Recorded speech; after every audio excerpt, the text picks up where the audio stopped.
Fresh and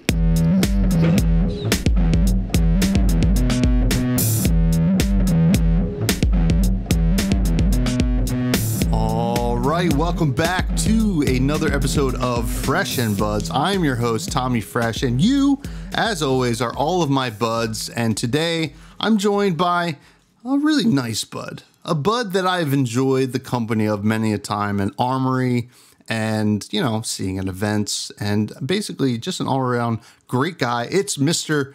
Craig Krempels. How you doing, buddy? I'm doing great. I'm glad that I'm a happy bud. I think there was a point in my life when I was occasionally a toxic bud. And so, you know, like to be called just an enjoyable experience is a high compliment. I appreciate it. Yeah, well, hey, listen, you know, toxic is sometimes the outside trying to get in. And it sounds good that the outside's not trying to get in any more, Craig, because as long as I've known you, you've been pretty awesome. And maybe it's the game, and we'll get to that. You know, other games might breed a little bit more toxicity. That's not very fair. I think a lot of people have a lot of great times in other games, but we'll get on to that. I'm sorry, I digress. You know, but we got a great episode for you all today. Oldhim has hit living legend. We're going to talk a little bit about that. We're going to get to know Craig, and we're just going to have a good time. We're going to settle in, and you know, we're gonna have fun. We're gonna have fun. So before we get to all that, though, I want to shout out the Patreon, which you can find the show notes in the link tree, which helps keep the lights on, the mics hot. It's a great place to support the show and everything we do here. It's been great. Every little bit's been very helpful, and I'm very glad to have it. And of course, as always, it is not mandatory, because guess what? I like to do this because I like to do it. But yeah, check it out if you'd like. And then also give a like, comment, subscribe on the YouTube. We're trying to build up the YouTube. Once I get to 500 subscribers, I'm going to do a full adult Leviah cosplay, which should be just a train wreck, and I cannot wait for everybody to see it. My co-host Gary on the Bud Rush Bella will be the rabbit that she had to sacrifice to become adult Leviah, of course, and we're gonna have a fun time with that, and it's fun. Speaking of Gary on the Bud Rush Bella, we do that at 9:30 Eastern most Wednesdays. Next Wednesday I'll be taking off because I'll be on vacation. A much needed vacation in Colorado with Lady Fresh. It should be a great time. But every Wednesday, other than that, for the most part, we do it 9:30 Eastern live, and it's a ton of fun. And I do want to give a shout out to the Buds Discord, where the listener questions come from towards the end of the show. And it's a great place to be.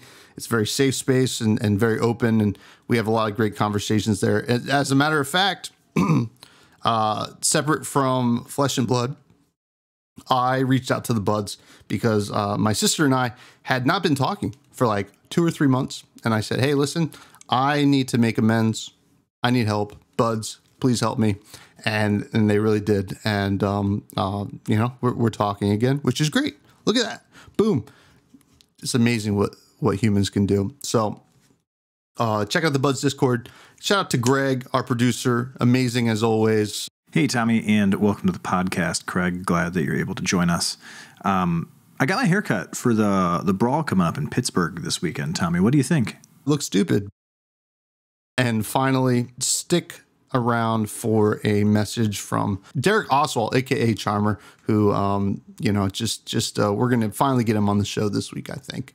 So with all that being said, we are going to get into the show right now with Craig Krempels. I know I already asked you how you are, but you know, how is everything in your life right now? How's life going? I saw your cat right before we started recording. What's your cat's name? Give us everything. All right. So I live here with my wife and our 2 boys. Their names are Hamlet and Alistair. Ooh. And the one is a purebred Siamese. That's who you saw. Yep. And the other is a mutt that we adopted, and he looks like a Siamese, but he is definitely not a purebred Siamese. Well, I mean, the Siamese was very cute. Was Alistair I saw or You saw Hamlet. Hamlet? I saw Hamlet. Absolutely adorable. We'll see if they make an appearance throughout the show. Probably No. The Siamese cats are very talkative. And so if he's in the room with me, he's just going to meow the whole time. Well, that's okay. I mean, we like talkers on the show, right, Craig? Well, you know that I get a little jealous. I like to be the center of attention. So I've kicked him out of the room, and it's just us. Yeah. Well, hey, listen. I'm glad it's just you and me, Craig, because as I mentioned at the top of the show, we see each other at Armory. And I will say that you've been a really cool friend to kind of make in the New Jersey scene. We met, I started going to Flesh and Blood Armories at Highlander up in Boonton. And since then, I've started going to the Bearded Dragon in Bernardsville. See you there. It's always a nice face to see. And it's kind of cool. So, for those who don't know, I remember seeing Craig on Star City Games coverage. So when I came into the Flesh and Blood world and I saw Craig, I was like, oh, this guy, I know this guy. He's playing Flesh and Blood. It's pretty cool. And also was like, maybe I'll try to beat this guy. And you handily spanked me for quite a few months. But I do remember my first win against you, Craig, which I'm sure you don't remember. But I will tell you, I remember my first win against you was at a skirmish. And I did not top 8 that skirmish, but I did beat you, Craig. And I don't want to, this was not the plan to bring you on here to just embarrass you, It was a limited skirmish. Tales of Aria, I beat you with Oldhim. I think. Yeah, it was Oldhim. And you were on Briar, and it was a very close game. And I don't know how I won. I don't know if I can go back and even think about how I won. But I remember winning, and you were obviously a really good sport about it. But it was like, okay, maybe I know how to play this game. Because, I look at you as a great card gamer from games past, which we'll get into. And it was kind of my... it was like a nice little checkpoint in my Flesh and Blood experience that, I could at least go toe to toe with someone like Craig Krempels. So, I don't know if you remember that. Do you remember that? Do you remember losing to me, Craig? I like this line of questioning here. I vaguely remember it. I appreciate that you say that I was a good sport because I am ultra competitive and I do not like losing. Sure. And I often try very hard to make sure my opponent knows that I'm not upset with them. I think it's awesome that you beat me. That's good. But I'm also equally unhappy that I lost at the same time. Well, actually, I will say that was something that was impressive to me because that messaging came through, right? I certainly could tell you were upset. Nobody likes to lose, right? And I could tell you were upset that you lost, but you didn't try to I don't know, get super aggressive with me or anything like that. You're like, good game. And you just seem distressed about it. And I was sure. I felt the need to say sorry. And I didn't say sorry. No. Yeah. But it was, I think that is a good way to kind of be, right? Because I think it's okay to be upset when you lose, right? Because I think there's levels, and that's definitely something that I've learned and worked on with myself over time. Mm-hmm. Is having expectations for myself going into events, and then also understanding what level that event's at, right? Where it's like a local armory. Listen, we can all just go and win or lose, have a good time, right? Yeah. Go to the Pro Tour. If you've worked really hard and you've put in the time, you want to pick up those wins, and each loss can be kind of devastating. Yeah. Yeah. But the flip side of that is, we're just at the heels of the last Pro Tour. I went 8-8. Mm-hmm. Yeah, that sounds right. And I can tell you, I did not have the time and the preparation put into that event. And going in I had to like basically tell myself that my expectation was relatively low, because I knew that I just hadn't put in the amount of time that it takes to excel at that level. Yeah, and recognizing that is pretty important, right? Because I think it's so easy to get lost into the flurry of a huge tournament like that, right? But yeah, recognizing the differences in preparation and stuff like that is pretty important, right? Because you earned your spot into the Pro Tour for sure, no doubt. Maybe you didn't have the time. We all have lives. Nobody can make a living off this game yet, unless you're like Michael Hamilton, right? Like there's very few people who can do this full time. We all have lives. We have jobs, and maybe your life and job was more demanding, and you recognize that as opposed to someone who maybe does have all those other things, but was able to commit more time, and that's important. If you lose, right? And 8-8 is not. It's not a losing record. It's not a winning record either, right? it's certainly a valiant try at being in the Pro Tour among the best players in the world. So I gotta say, it's awesome that you can recognize that and also recognize the differences in what you're doing at the armory level, skirmish level, etc. So before we get back to Flesh and Blood, I do want to get a little bit of your background, Craig, because you've been in this game, or you've been in trading card games for a very, very long time, and you have a very rich history. We even were talking the other day about something you were chatting about, playing Magic when you're like 15, right? So when did trading cards come into your life? Okay, so for me, it started very early on with sports cards.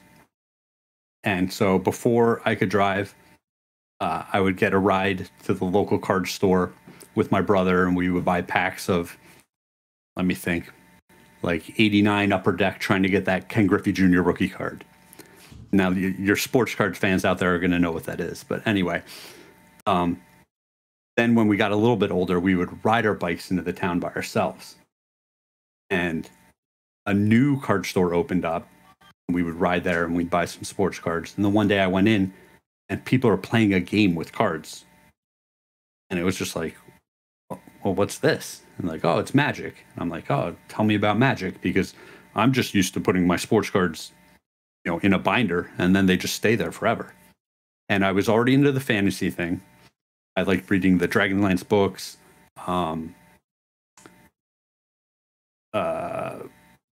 We played Final Fantasy a lot. There's, a lot of the fantasy background. So I just started playing Magic that way. Yeah. And Magic was the first, well, I guess it's probably the first, as far as I know, the first huge trading card game that was played competitively. Now, you certainly had a competitive history with Magic. What was the catalyst there? So you started playing the game, right? You learned about it. You saw it at these stores. What kind of goaded young Craig into that world? So I had an older brother, and he beat me at everything. Everything. He wasn't that nurturing, loving older brother that wants you to feel good about yourself. He made me earn every little victory that I got along the way. And so when I started playing Magic, it didn't matter that I was younger or that I was smaller or that I was weaker. And so it really fed into that competitive part of me that wanted to prove myself, that wanted to beat everyone, that wanted a pecking order. So those types of things, there's a lot of good things there, and there's also a few bad aspects there where, it fed into my insecurities and stuff like that. But I can tell you, around that time, there was a ton of really, really smart, talented gamers who were basically on my level. And so once I started meeting up with these people and making friends, it was just a whole network of people trying to improve, trying to do better, and working together to accomplish these really lofty goals. Now, what like time period was this? Like how big was Magic on the scale that it is now comparatively at the time that you kind of got into the game and started actually committing yourself to the competitive aspect? So initially when I started playing, I was in middle school, probably 7th or 8th grade. Mm-hmm. And I just played very casually with my older brother, some of his friends, a couple of the other kids in the neighborhood. And it definitely wasn't until maybe junior year of high school, maybe sophomore year. There were a couple of kids that came to the local game store for the tournament on Thursdays, and they won almost every single week. And so even while I was playing my games, I kept one eye on them to see what they were doing. And then during the week, I would go and try to trade for all of the cards that I saw that they were playing. And then the next week, I would have a deck that was closer to what they were doing. And, just keep repeating that cycle until they noticed me. And they were like, hey, wait a second. When did you get these cards? And how did you come up with this deck? And like, what are you doing? And that was the point where those kids started driving me to other tournaments to play 4 or 5 nights a week. So really got into it, maybe my senior year of high school. No, it's interesting that you say that, right? You were witnessing decks, right? And witnessing the cards that folks are using, which is a concept that I think is probably going to be lost on a lot of people, right? Because we've for a very long time. When I first started playing Magic, I think 2009. People talked about net deckers, right? But there wasn't that many resources still compared to now. Even Flesh and Blood currently has more resources than Magic did at that time. Yep. So like, what do you ever kind of look back on the days kind of before net decking and just like figuring things out with like some hint of nostalgia and almost longing to go back to that? Yeah, I mean, it was fun brewing back in the day. I still do some of that now, where I want to try the wacky idea. I have certain cards that I really like, and back then, especially when it was not ultra competitive, you could do lots of different things and have some amount of success. Yeah, and that is probably captures the imagination a bit, right? And certainly there was a little bit of that right in the beginning of Flesh and Blood, right, where people were just understanding this game and kind of like feeling out, well, what cool things can I do? It felt very on rails, but then there was things like, well, I mean, this card completely changes the way you play the game, which is very neat. Now, were you, because you live in New Jersey currently, were you a New Jersey kid playing Magic? Yeah. So I mean, technically I was born in California, but I lived in New Jersey from the time I was 3 years old. And so basically my whole life has been in New Jersey with a few stops here and there along the way.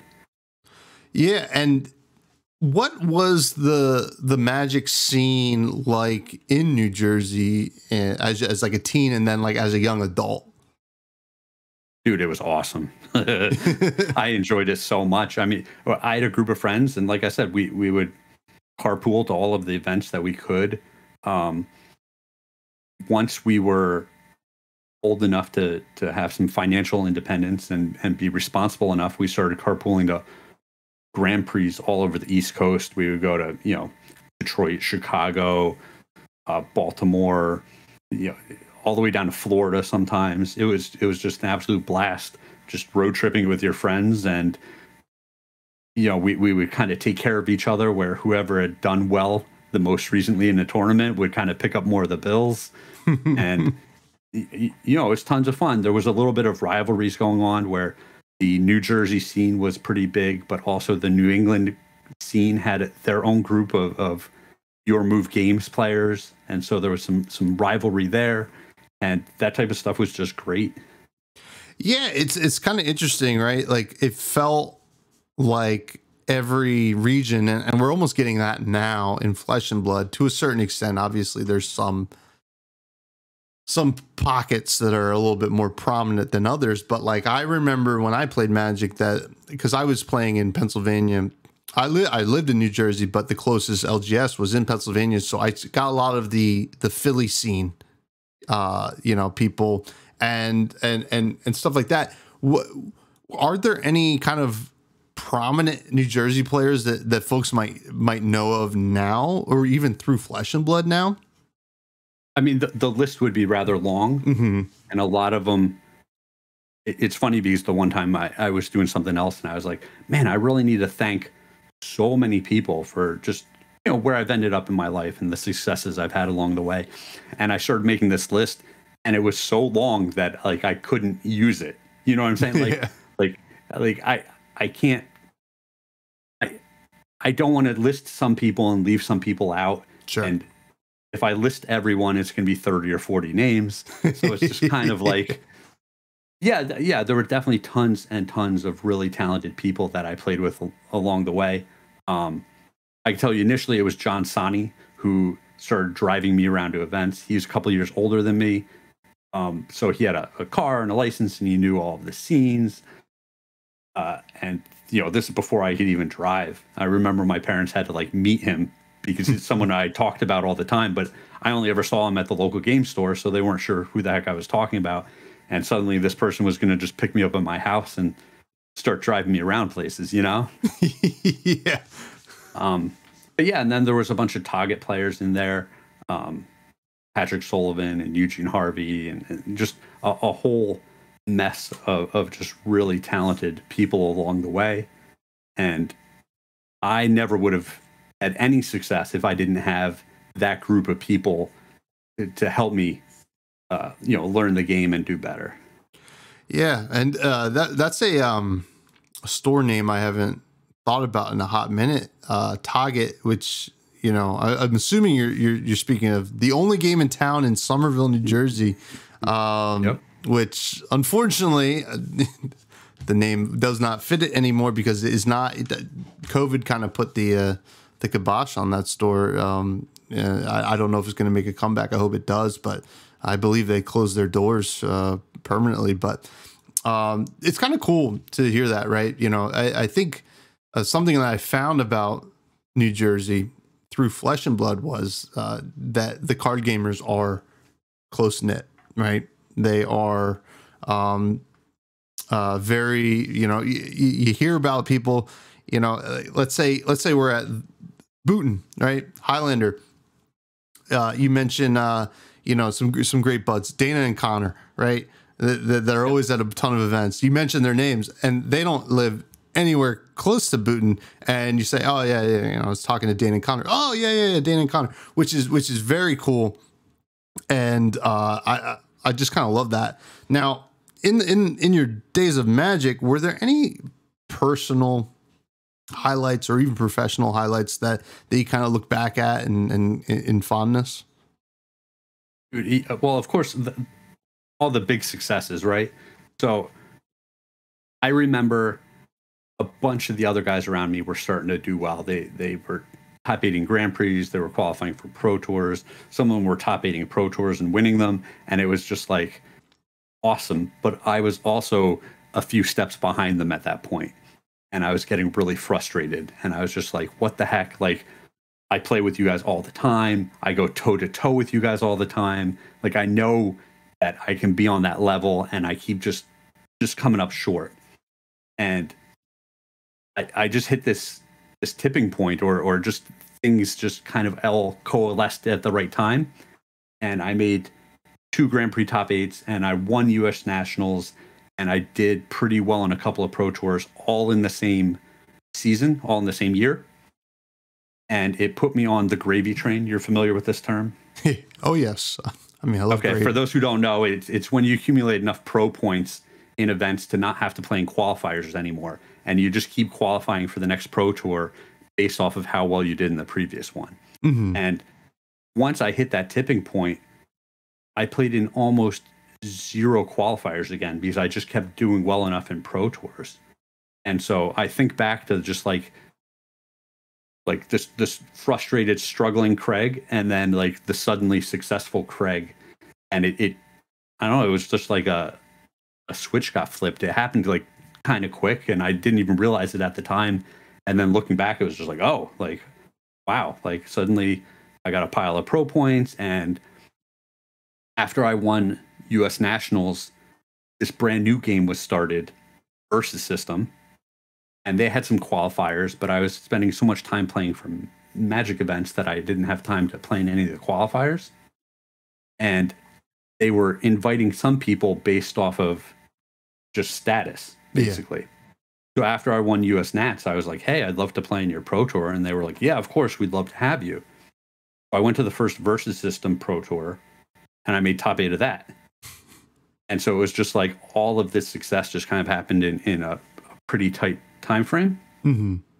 And so I just look back at that period of my life where I was both like successful and financially comfortable and like very satisfied. And it was just like, yeah, that was a great spot. Everything was coming up Krempels that yeah. time. Well, that's pretty cool, right? Like, and it's nice. It gets like a little bit of a confidence booster, right? Because then you know it's possible, right? Because you know that you can do it, right? And that's pretty awesome. Now, at what point? Now, I mentioned at the top of the show that I knew you from Star City Games coverage of old Magic 5Ks, et cetera. I think they had the SCG Invitational and stuff like that. At what point did you end up in the booth? That's a good bit later. Mm-hmm. You got to understand, I'm an old man at this point in my life. I thought we were the same age, Craig. I'm 41. What do you got over there? 31. I think that's close. Yeah, basically the same thing, right? Yeah. That 10 years. It doesn't sound like a lot, but it's a lot. So the coverage story is a little bit funny because Patrick and Cedric were basically doing all of the shows at the time, and they traveled a ton doing the shows, and they would, always be exhausted at the end of the weekend from the amount of work that you have to do at them. And Patrick basically made this announcement that he was going to take some time and step away, and he wasn't sure when he was going to be back. And I knew Cedric. I'd always been friends with Patrick. I knew Cedric. I lived in Indianapolis for about a year, and he would come to the house that I lived at with a bunch of gamers, and he'd stay with us for extended periods of time. And so I knew Cedric pretty well. We also battled a lot in our heydays at all these Grand Prix and stuff. So I reached out to Cedric, and I was just like, hey, man, like, I don't know what the process is for this, but I'd be interested in working with you. I'd love the opportunity. And I want to say that this is in, I don't know, maybe October. And his response was just like, oh, hey, Craig, like, I'll give it some consideration and get back to you. In December, he was like, hey, I've got a show in 2 weeks. Do you want to work with me? And it was just like, I haven't heard from you in 2 months. Like, I was not prepared for that at all. Like it just like came out of left field. And I was like, yes, I do want to work with you. What do I need to do? And he's like, just show up, like I think back to those first couple of shows that I did where I'm like super nervous and you stutter a little bit and like you get the deer in the headlights look. And he just very smoothly just kept the show going and led me by the hand to another subject, another topic. And, it was great working with him in the beginning, and then it just got better and better as I got better at it. Yeah, and that was always something that I looked at, right, when I would watch Magic coverage, and obviously I really enjoyed folks like Marshall Sutcliffe and that crew, and then obviously the SCG crew, Cedric and yourself. Like, I was very familiar with both of you, and I don't know when I tuned in, if those times were in the first couple times, right? I don't know the timeline, and I don't really remember either. But you always seem like a great professional, and it was very cool. And it was one of the things that when I started going to, like I said in the beginning, when I started going to armories, I was, you know, I don't, Craig, don't get too big of a head here, but I got a little starstruck. I was like, whoa, Craig Krempels is in the house. It was like, you know, it was very cool. I thought it was awesome. And I felt, I also was like a little bit of a confirmation that Flesh and Blood was a good game because, you know, I trusted your opinion, which was as far as you didn't know that at the time, but now you know, and I'm telling you right now, which is it's just fun. Now, speaking of Flesh and Blood, when did that come into Craig Krempels' life? Oh man, so it was definitely just coming out of COVID, and you know, everyone's just jonesing for something to do with their time, right? Like we've all just been indoors away from people for like 2 straight years. Mm-hmm. And so Flesh and Blood was one of the first games that was like, hey, we have it. We've got a tournament structure. Like we're going to tell you guys that there's a pro tour, there's qualifiers, like we're doing this, you know, and they were the first ones to basically hit the pavement and be out there doing it. And so a couple of the local buddies that I've played other games with, the most recent one was the World of Warcraft TCG. You know, we used to play that before it went under. They reached out and they're like, Craig, like, there's this game called Flesh and Blood, and we're gonna start playing. Do you want to meet us at the store? And I had already heard a few things about it here and there through the Magic community, and I was like, yeah, let's figure this out. And so we started showing up to the store, and I lost every game I played for 2 straight months because that's kind of how the game goes. It's really tough, and for someone like me who's been successful at the highest level of every game I've ever played, like I did not think it was going to take me that long to figure it out and get it, but it did. Yeah, and I mean, we got to give a shout out to Jim Kanzolka, who was on the show, who played with WoW TCG player as well.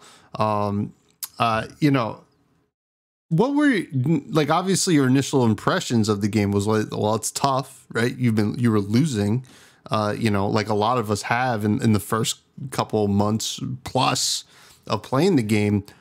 Besides that, what was your take on the game? Like, how did you feel about the design? Did you have any qualms or issues?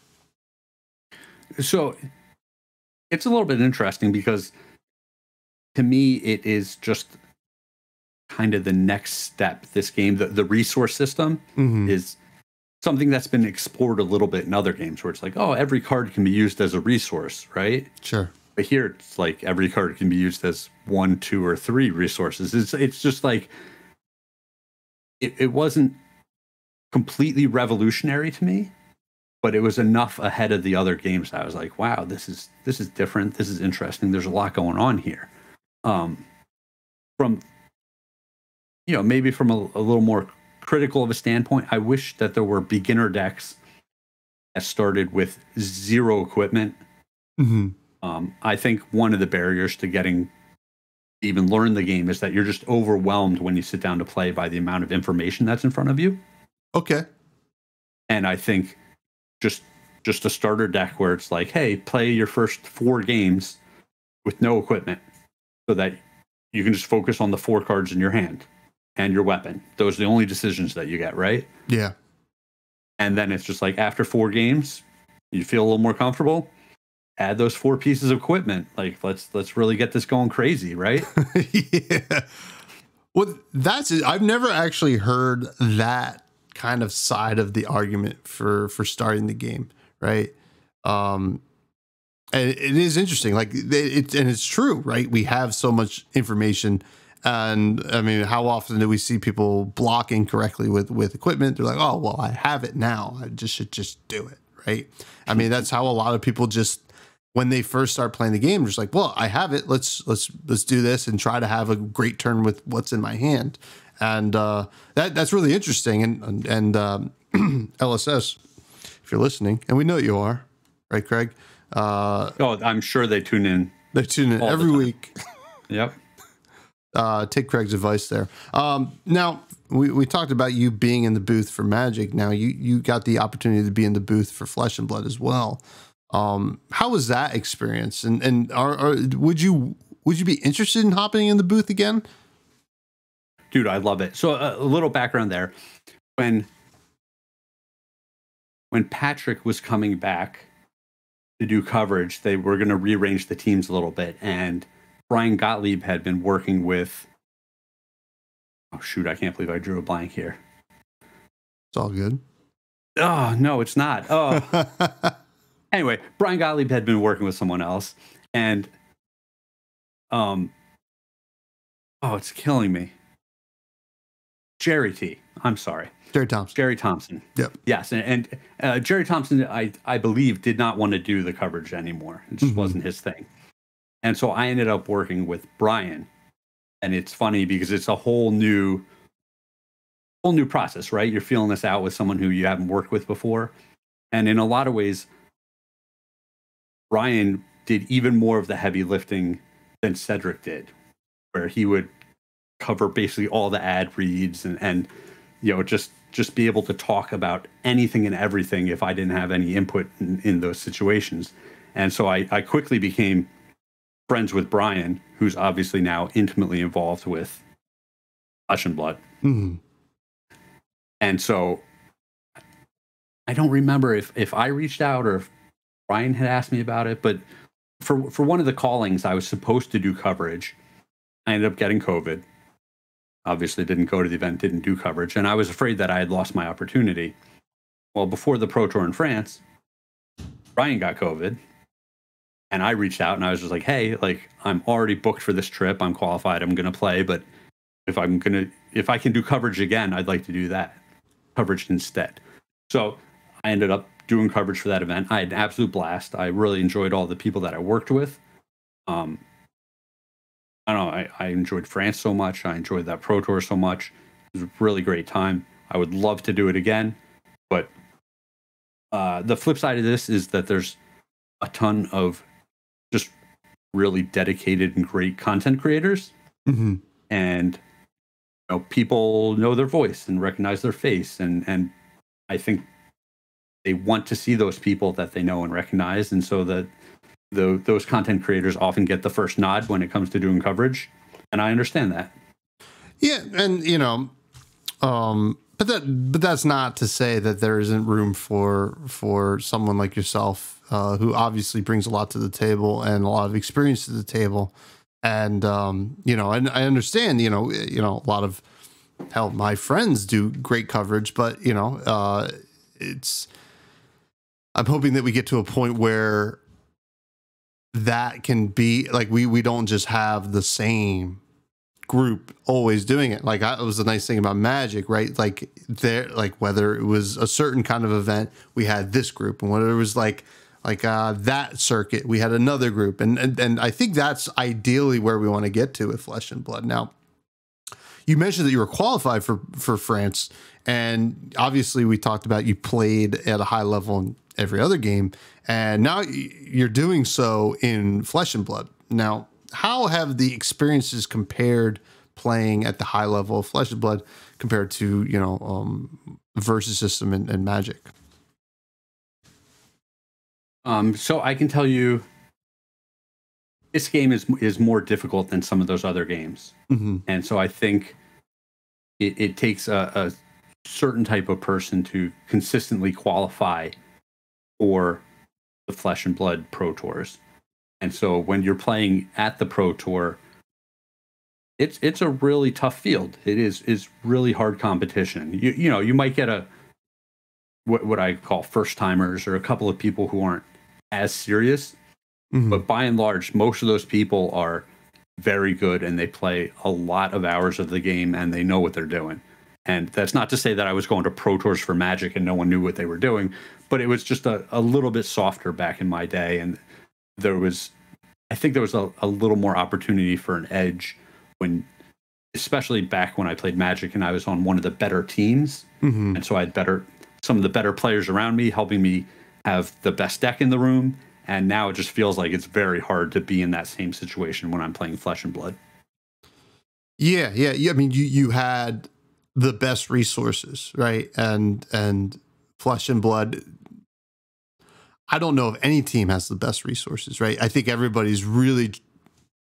It feels to me as an outsider that there are certain teams that certainly have some great players and they're really hitting the ground hard. But maybe the Wolfpack is currently the one that people are talking about being one of the best, but it could very well change the next large tournament, I feel like. And that speaks to the difficulty of the game, how it changes based on the meta, right? I felt, Pro Tour Baltimore might not have been a Michael Hamilton meta, right? And Michael Hamilton, we didn't, obviously great at the game, seem at the top tables a lot, but that was not his tournament to win. It was Michael Fang's tournament to win, who plays with us locally as well.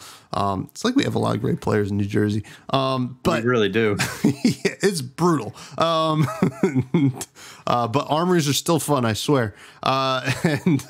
It's kind of interesting, right? Now, as someone who's played a high level of the game and has also been in the booth of the game, what are some things that you'd like to see LSS possibly enhance from both the coverage side of the game and the actual game side of the game? Yeah, so that's my answer is a little bit skewed because I am so competitive. I'm such a big spike. It's like I want to see technically great people in the booth who understand the game at my level or better, right? But I don't think the average viewer is looking for that same thing. From a more broad standpoint, I'd like some diversity in the booth. Sure. When I tune in for coverage and it's like, it's 4 middle-aged white guys that are, have beards and might be a little bit overweight. And it's just like, yeah, these guys are great personalities, but also, I don't know, let's get some more representation out there, right? Sure. So that's something that I would like to see. Yeah, and I think we can definitely start to make the move there. I know that in the Calling Antwerp, which we're going to talk about in a few, we had a few women casters on, which is a nice change of pace, and I think we can all agree that more diversity and representation in this game is a net positive because, well, we want more people playing the game, right? We like the game. We want more people playing it. There's only a certain amount of us, right?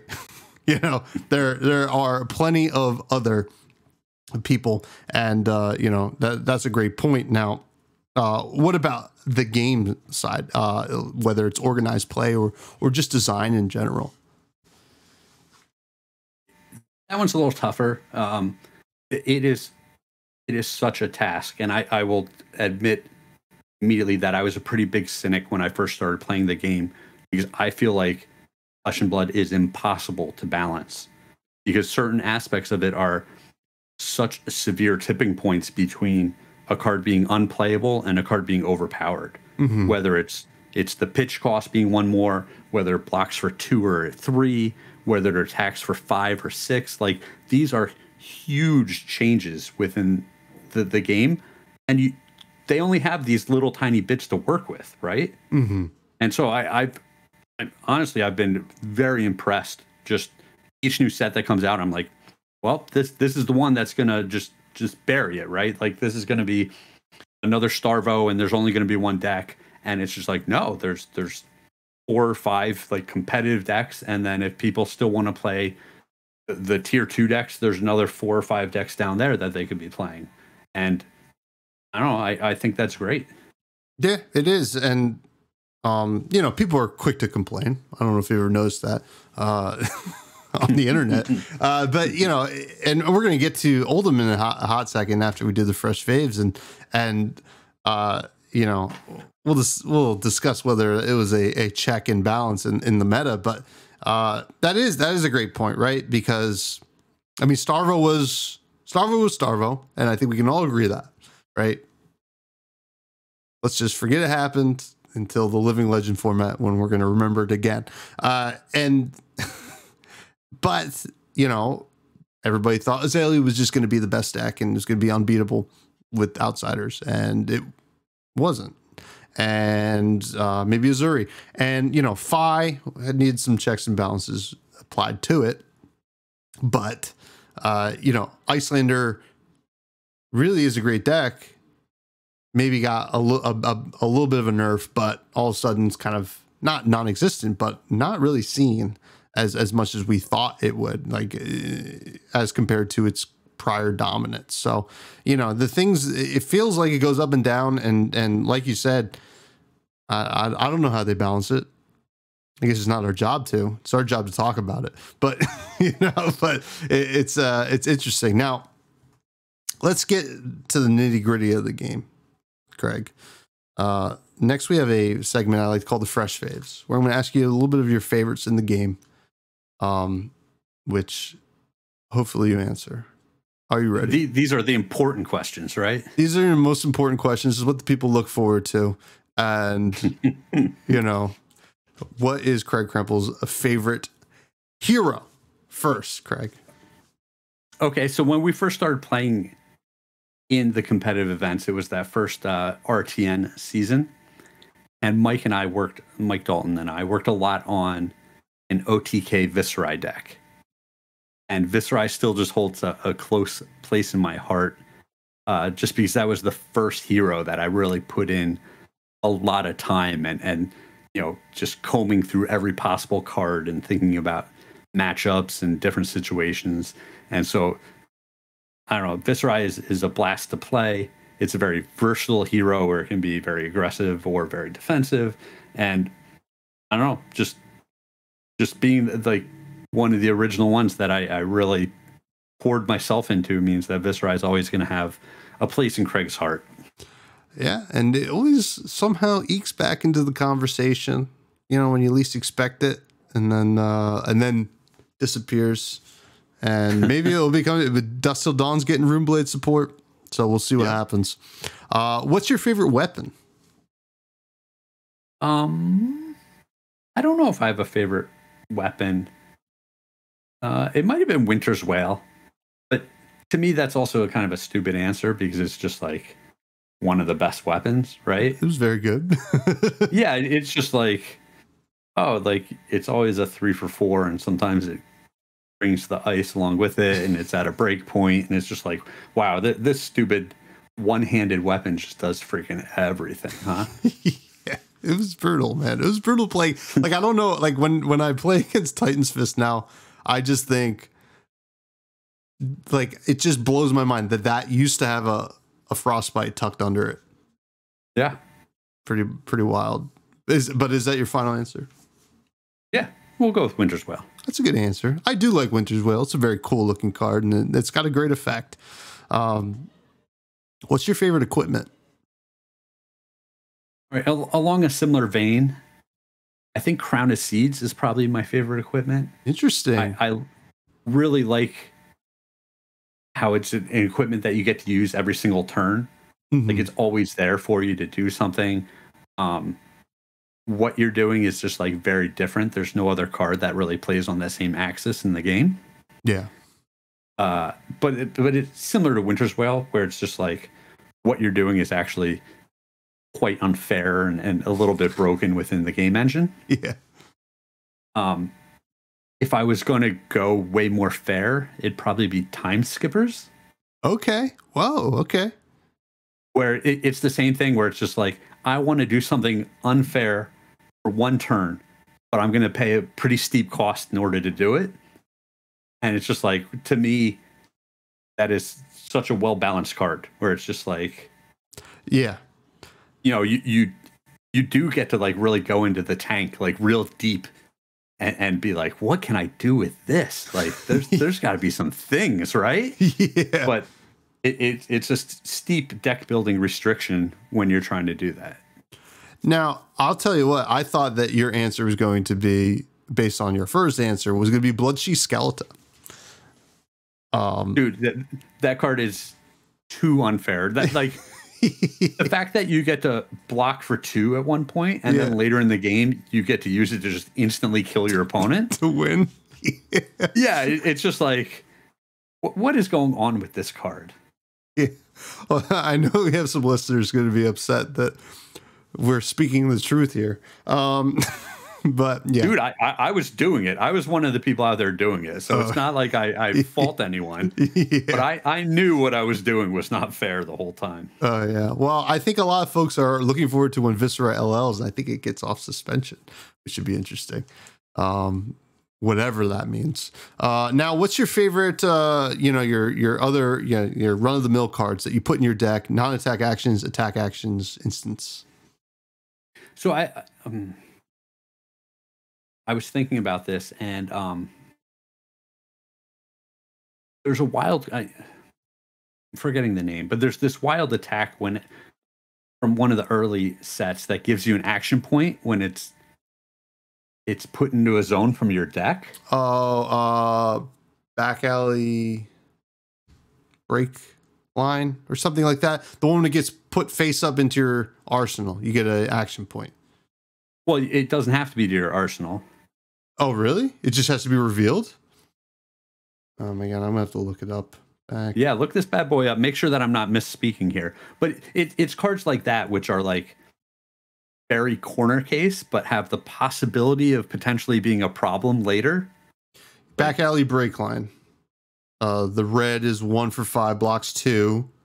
If an activated ability or action card effect puts it face up into a zone from your deck, gain 1 action point.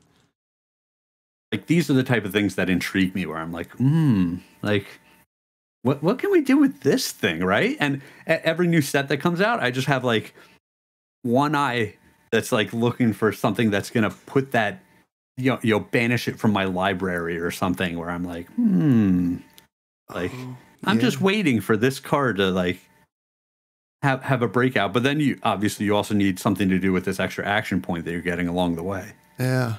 Wow.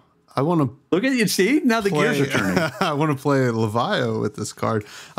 Geez. Well, I got some stuff to do later after the show, but that's a great answer. Actually, it's the first time we ever got that card, which is very cool. Awesome. That was the fresh faves, and now we're going to talk a little bit about Oldhim. Right? You played a decent amount of Oldhim, right, Craig? I did. And finally, the old man has hit Living Legends this weekend in Antwerp, in Belgium, I believe. Pablo Pintor, who once again has laid a hero to rest with a huge calling win with the old man. So Pablo famously won Pro Tour 1 with Chain, putting Chain to rest, and now has won the Calling Antwerp with Oldhim, putting Oldhim to rest. He is going to be known as a hero killer for a hot minute. Now, I do want to shout out real quick Dagan White, who's a good bud. He was on the show back a little bit when Oldhim, actually right before Oldhim got his, or actually we had Dagan on when Oldhim got the ban announcement, when Winter's Whale was banned and all these other fun things. And I asked the question, will Oldhim lap Briar, right, in the Living Legend points? And Dagan, I believe, and folks can look back if they want, said no. And Dagan, you're trying to keep score here. I see what's going on. Dagan, I just want to say, I love you, but I think you were wrong, because the old man has lapped Briar. Although Briar still has a chance of hitting LL before the Living Legend takes place. Now, made it about 1.5 years, right? 1.5 years in CC. Based on Tales of Aria, slightly less in Blitz for Oldhim. Do you think this is a good amount of time for a hero to be legal? Yeah, I think you want your heroes to stick around for more than a year, right? Yeah. You don't want the players to feel like they've got to buy all of these legendaries and learn the hero, and then, it's if it gets retired before a year or around a year, it means that it was way too good. Mm-hmm. It's winning all of the events. You can't really play a lot of other heroes because this one hero is so good. But it also means that suddenly people lose all this value because now they just have legendaries that are specific to a hero they can't play anymore. So definitely 1.5, maybe 2 years of having a hero be good but not oppressive. It is probably a pretty nice sweet spot where it helps define the metagame along the way, but there's also other decks in there that are doing well and winning enough to where it keeps it balanced. Yeah, for sure. And but with that being said, would we have a lot of the original heroes, right? And obviously they weren't going to hit LOL like as more complex heroes kind of came out with higher power levels, and they've been in the game for as long as the game's been around. Do you think possibly 2 years is where we want to be? Right, 1.5 years it feels good, right? I think that was kind of around where Chain and Prism were at, right? To my memory. And do you think a little bit longer, or is this fine? Is this like totally fine? Let's not panic or anything like that. Well, like it's a 1.5 to 2 years. Yeah. I think is a pretty good time frame where, if it's taking longer than that, obviously it means the hero is not winning enough. Mm-hmm. And, there's going to be better heroes and worse heroes. It's never going to be perfectly balanced, right? Yeah. And it's almost good to have a couple of heroes that are better so people know what the established metagame is, what they're expecting for events. Sure. But less time than that, I think it's just too quick. Mm-hmm. I don't like Oldhim has been good. I want to give another shout out to LSS because I think that they do such a good job with the bans where they use a very light touch. Yeah. And I actually appreciate when they're like, hey, we're going to ban a common. And it's definitely not the best card in the deck, but it's a good card in the deck. And we're just trying to bring the deck back just a little bit. And I don't know, Oldhim, I'm not surprised that it hit Living Legend right around now. Even after the last bans, the deck was doing so well. And it's such a versatile deck where it can be very aggressive or very defensive, all within the same game. Has more card velocity than almost any other deck, and just it blocks so well when it's not attacking well. I don't know. The deck just did a bit of everything very, very well. It had a great weapon, and then you also got to have an offhand shield, and the shield can either be your defensive shield where you're using it every single turn, or it can be your aggressive shield where you get to preserve your hand and only block with that shield a couple times. And it's just like Crown of Siege we already talked about, and there's just so many good cards here, right? Yeah. And it's certainly, and like I do want to touch on the fact that you said that like the light touch, right? And how you appreciate that. And I think that folks should appreciate that a little bit more, because I don't think we want full nerfs, right? Like when we have a ban announcement. And, I think maybe it felt like a full nerf when Seeds of Agony was banned, right? Because the deck totally fell off, but then all of a sudden the deck was still good. I think folks just kind of gave up on it. It's still early in the game. Competitive scenes were still figuring it out.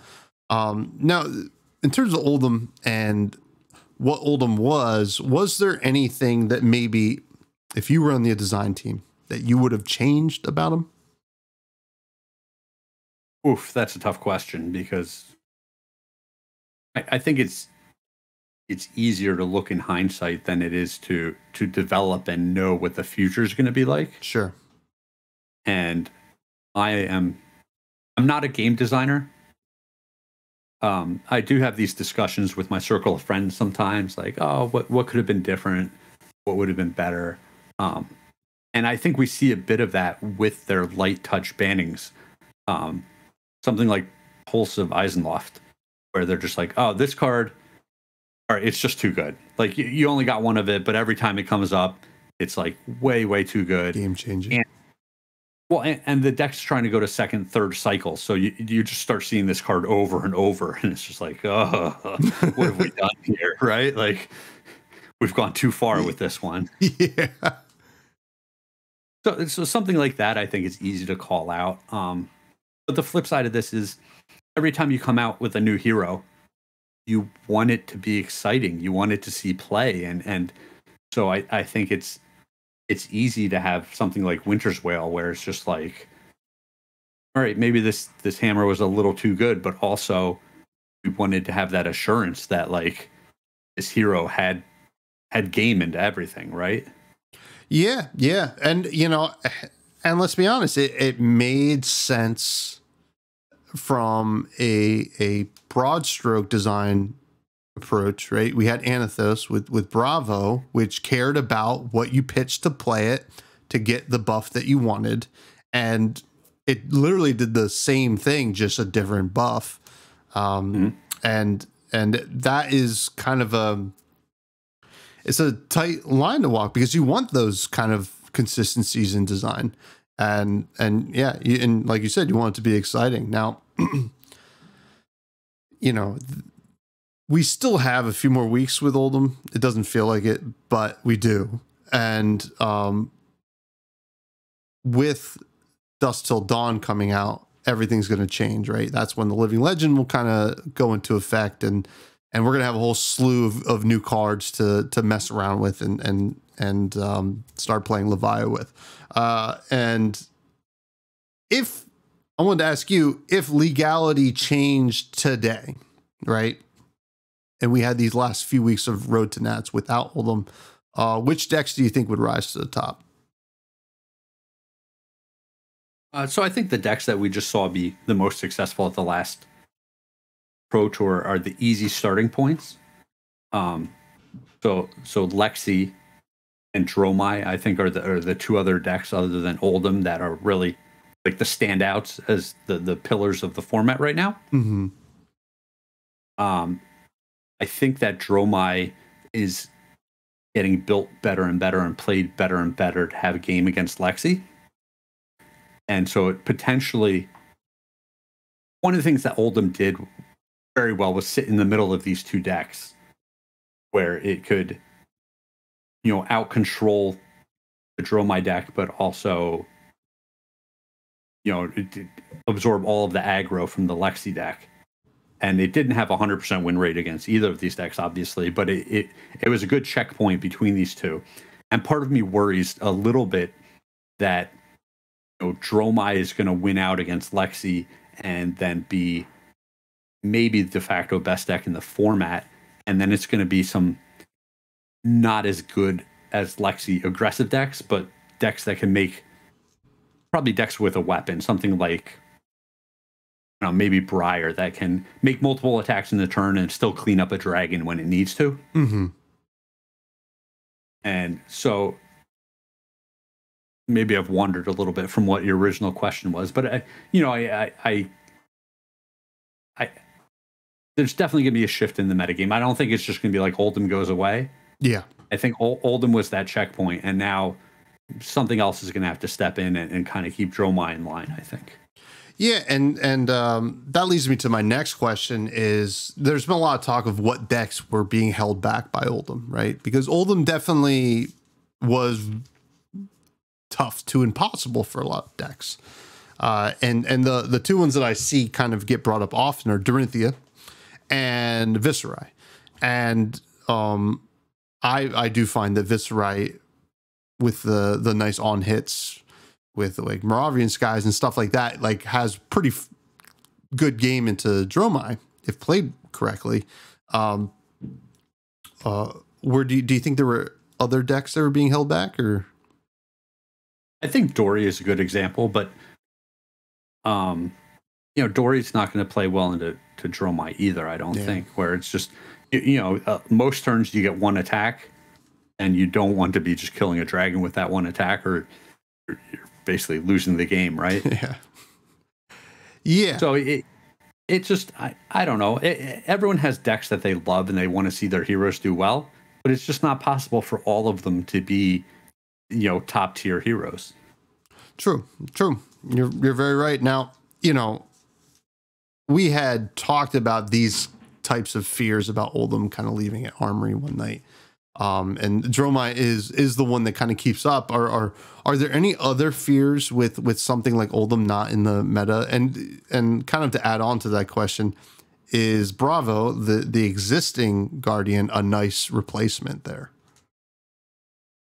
Yeah, so I think the play patterns of Bravo are much better for tournament play, where, yeah, you're blocking a lot, but your plan is still to attack them to win the game, and you're basically waiting for that good hand to pivot from defense to offense, right? And Oldham, in certain matchups, it was never waiting to pivot. It just wanted to block for the entire game, and playing into fatigue matchups in timed rounds is just a nightmare. It's just not a fun experience for the opponent. It's not a fun experience for the other people in the event waiting for these rounds to finish up. It's not a fun experience for the judges who have to try to adjudicate these things when it comes to time. So I think in a lot of ways that Bravo is just, much more acceptable play pattern for tournament play. And I would be happy if it was a competitive deck. Yeah, absolutely. And like, I'm certainly happy that Oldham's out, and I don't want to be one of those people who's like, well, Oldham's out now, my favorite deck can have game, right? Which is not really necessarily the case, right? I'm a Brute player. Brute's always had a decent of time into Guardian, but like you said, the time we got things to do. Greg, me and you, we're happening guys. We gotta get out in the town. We can't be watching these Oldham mirrors forever, right? So I think, like you said, time clearing up and tournament is running well is a great point. Now, you played a decent amount of Oldham. Will you miss him? And are you looking forward to the Living Legends format, which Oldham is now the fourth hero to be in that realm? And I guess we're going to get some kind of announcement of what that format's going to be like soon. So the only way I'll care about Living Legends is if there's meaningful tournaments that involve it. So like, I could see myself potentially skipping an Armory season if I didn't want to play Living Legends, right? Yeah. But if it was like a qualifier season because Nationals or a Pro Tour, one of the world's formats, is going to be Living Legends, then I'll jump in both feet because I'm a competitive player and that's what I need to do, right? Yeah. Do you think that will happen though? I don't know. I was a little surprised that they made Blitz one of the formats at Worlds last year, but also I thought it was great. Like just more diversity, and the players have to be prepared for all these different things. I could see them doing it at some point. Right now, I think it would be a little bit silly. Yeah, where it's just like only 4 heroes, and I don't think that would be the most enjoyable viewing experience. Sure. Now the question is, right, with the Living Legends format, and the answer is probably out there. It's something that obviously, if any listener is listening to this and I'm wrong, feel free to comment how wrong I am. I just love reading that. It's my favorite thing to read is about how wrong I am. As they gently guide you to the right answer. Gently guide me to the right answer. Now, like, obviously we have 4 heroes to hit Living Legend. To me, I wonder if that's just 4 heroes are legal in that format or all heroes are legal in that format, right? But maybe because maybe I think of it like Legacy for to relate it to Magic, but I don't know. We don't know, or maybe somebody knows, and we will find out when this gets posted. Now we're on the cusp of a new set, Dusk Till Dawn, July. Very exciting. We're gonna get Prism back. Not excited about that.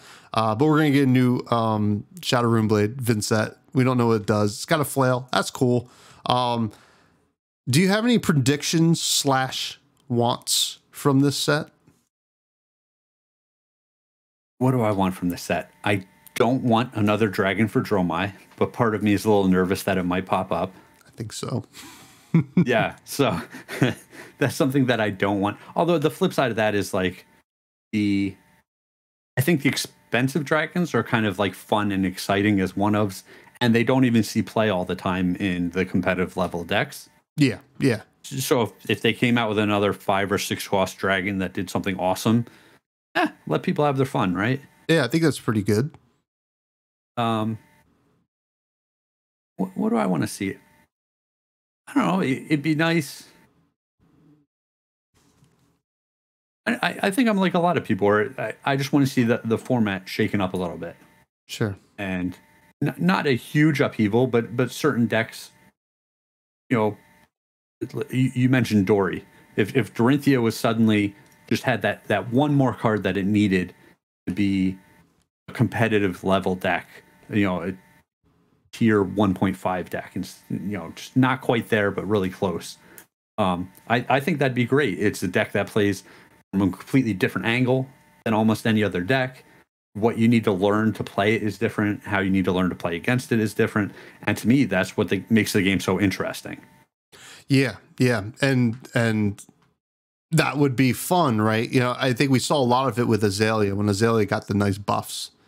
All of a sudden, people were like, "I don't know how to play against this," because I never really ever saw it in a tournament, and everybody had to kind of adapt and learn. And I feel like the same would be for Dorinthia, probably not at a larger scale like that, because Dorinthia already pops up from here from time to time. I think Levi would be a great example of a card. Like we've always said, whenever we play against each other and I'm playing Levi, you're like, I don't know what any of these cards do. And I said, Don't worry about it. They banish things and then have no on hits. Don't worry about it, Craig. Damn it. Just block. They have 6 power. They have 6 power, sometimes 7, maybe 9 if I'm lucky. But yeah, I think we're all very excited for Dusk Till Dawn. I think this would be a lot of fun. So, Craig, we have some listener questions that I got from the Buds Discord. If you're willing to answer a few of them and hang out with us. Yeah. How many skips do I get? Skips? You get as many skips as you want. You're the guest. But I didn't know if there were rules. There's no rules here. I've abandoned any semblance of a rule in this podcast a long time ago. So, but the first does come from our producer, Greg. I guess it's more of because we kind of already asked like what decks kind of come to the top here, but he asked specifically, does Azuri, which we've seen do pretty well lately, and Tree Frog Dash, I guess the control dash, become the deck to beat? So Azuri is a super interesting deck to me because it's still being figured out, right? Where I don't know, some of these decks, you think the community is so big and there's people just playing games constantly, and it still takes months and months to figure out what the right thing is to do in certain decks. And to me, Azuri is still one of those decks where it is adapting to the format, and then it's figuring out itself the right play patterns and how aggressive or defensive it's supposed to be. So it's a super interesting deck. It certainly hasn't proven itself to be the next thing yet. Mm-hmm. But when I look at what the next thing might be, if I define Dromai as the deck to beat, which I think it is, I want a deck that has either lots of easy attacks or just a ton of natural poppers. Yeah. And I think both of the decks that you listed could play just a bunch of natural poppers in them if they wanted to. Yeah. Yeah. And not detract from the game plan. Yes, exactly. Tree Frog Dash, to me, that deck's been explored a good bit, and it's decent, it's competitive in certain metagames, but people who want to beat that are going to figure it out and have plans on how they're going to beat it. Yeah, absolutely. Now, Sigma asked, now for the real question, who is the better Leviathan champion in our LGS? Now, I know we have a few other Levi players from time to time, but I have to imagine I'm the only one that you really play, right? I mean, this answer is pretty easy. It's pretty obvious. It's clearly Nick Katabian. So. I mean, Nick is pretty good. Though he plays more Reinhardt, I swear to God. Shout out to Nick. Love Nick. Capolo asked, "Hey Craig, do you have some embarrassing stories about Tommy for us listeners?" I can't imagine that you do. So we're not super tight yet. No, we're getting there. I love seeing you at events, but I told you I'm going to invite you and whoever you want to bring with you to the annual river float that my wife and I put on, and that's just so that you can bring some beer. But I'll be happy for the beer. Anyway, but to answer Capolo's question here, you have that big tattoo on your arm that I like to give you a hard time about. And for the listeners who don't know about this, it is a giant cephalopod. Yep. And it's wearing a nautical helmet. It is. And I don't know what use a sea creature has for a nautical helmet. It's listen, Craig, this octopus he just cares about the swag. He's all about the swagoo. He's like, this nautical helmet, some diver may have passed on it under the water, and this octopus found it. He's like, it looks good. Why not? Let me get on Tommy's arm. Yeah, he's looking fresh. He's looking very fresh. So I like to give you a hard time about the tattoo, and then we made a backstory for this octopus, how he couldn't find a leather jacket with 8 arms, and so then he's wearing the helmet instead. Yeah. I mean, this octopus might make it onto a lore article on LSS at some point, and we're going to credit Craig for the writing. And our last question comes from a mutual friend of ours, Matt DeMarco, aka Flake, who asked, Craig has to select one song to sing at a karaoke bar in France with Flake and Tommy, me. What would it be, and how many margaritas did you buy? So this is funny because I actually went out and did karaoke with Flake and a bunch of other people while we were in France. My wife was there. We had an absolute ball. It was a great night. I'm not the best singer. That's all right. But I would like to be able to sing something big and loud and aggressive, but that's not really in my range. And so if we're doing something all together, we'll make it kind of on the easier side. Okay. Maybe we'll sing One. One? Yes. By? One by what? Who? Sorry, I'm showing my young age here, Craig. No, you know this. I do know. One by who? Oh my God! Now I'm gonna lose my mind. Yeah, this is good.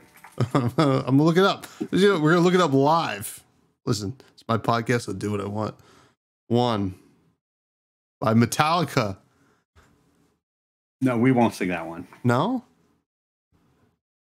One by who? It's not showing up, Craig. 1 Week by the Bare Naked Ladies. I would love to sing that one. That's what we'll sing. 1 Week by Bare Naked. No, I'll let you off though. You too. Oh, you too. Listen, I would love to sing One by U2 with you two, Craig and Flake, and I have to learn the lyrics. I guess at karaoke you don't have to. They give them to you. That's pretty cool. That is kind of the concept of karaoke. Yeah, they're very generous with the lyrics, actually, I found. Oh, man. Well, I can't wait for that because we're obviously going to France soon, me, you, and Flake, and I cannot wait. Margaritas, I don't know about the margaritas in France, but I have to imagine they're quite good. But this has been a blast, Craig. I hope you had a lot of fun, and I do want to thank you for your time and coming on. I do really appreciate it. I appreciate seeing you at Armory every week. And I know that you mentioned we aren't that close yet, but I am pretty happy that we are getting closer, and I enjoy our talks. I enjoy seeing you, and I can't wait to bring beer to your river float party this summer. And it's very cool. We talked before we started the podcast. A lot of the point of this show was I wanted to make friends, make buds, and I'm happy to call you on. And it's very cool. And I had a lot of fun today. Dude, I appreciate it so much. I had a great time. I'm glad I could be on, and I'm glad you're doing this. Thank you. I'm glad I'm doing it too, and I'm glad to get to talk to people like you. Do you have anything to plug? I know you've run into some issues with Twitter lately. I'll give a little background. So my Twitter account got hacked. Yeah. And I was like all concerned. And so I immediately made another Twitter account just to see what was happening with my real Twitter account. Mm-hmm. And I guess I overlapped the email addresses on these. So when I contacted Twitter, they were like, hey, you need to change the email address on the one, and then we can restore the other one. And then that account also got hacked. And I've sent, I don't know, maybe 25 or 30 emails and tickets to Twitter. And they always respond with something that maybe I can't do. I'm not sure. No one actually reads what I write to them. Yeah. And then they close out the ticket the next day. It's like awesome. And so I have since just stopped using Twitter altogether. It's fair. And like my life is actually, I don't know, maybe just a little bit easier since I don't have Twitter to doom scroll through every day. Yeah. Well, I tell you what, Craig, my life's gotten a lot better ever since I got 2 extra Twitter accounts to play around with. Is that what's going on? Yeah. You shouldn't have told me your first dog's name. I gotta say, but yeah. Is there anything else you want to plug, or are you just Craig's living off the grid except for random appearances on Fresh and Buds and. Dude, like if people want to follow my public Facebook account that never ever makes a post ever, they can do that. But seriously, it's not. There was a time in my life where it would have been important to me to like have these ways of talking to people, right? Mm-hmm. The community at large. And now it's just like, no, I have a few close friends that I talk to. And if no one else ever talks to me again, I'm okay with that. Well, I'm glad you came on a podcast that's going to be listened to by millions. Just LSS. dozens of people. Dozens and dozens and dozens. A few good people. But hey, listen. Find Craig at his home address. And that's the best place to find him. No, don't do that, please, nobody. But it will be in the show notes. You can continue to find me at FreshBuzzPod on Twitter. Mine is I still have access to. Check out the Buds Discord. Give the old like, comment, subscribe to the YouTube, Patreon, all that fun stuff. Really appreciate it. Now, Craig, I'd like to end the show talking about food. Shout out some food, some local cuisine, some stuff you really enjoy, some stuff you think people need to know about. All right. So our favorite place right now is probably Ani Ramen. Okay. It's a chain. There's probably 5 of them in North Jersey. Okay. And they're just small ramen joints. They're usually quite busy because they're on the smaller side as far as restaurants go. And the ramen is delicious. You can get almost anything as far as the ramens go, and you're going to enjoy it. They also have some of the best wings that I've ever had. So go there, enjoy the wings, get some delicious ramen. Sounds like that's where I'm going after the next Armory.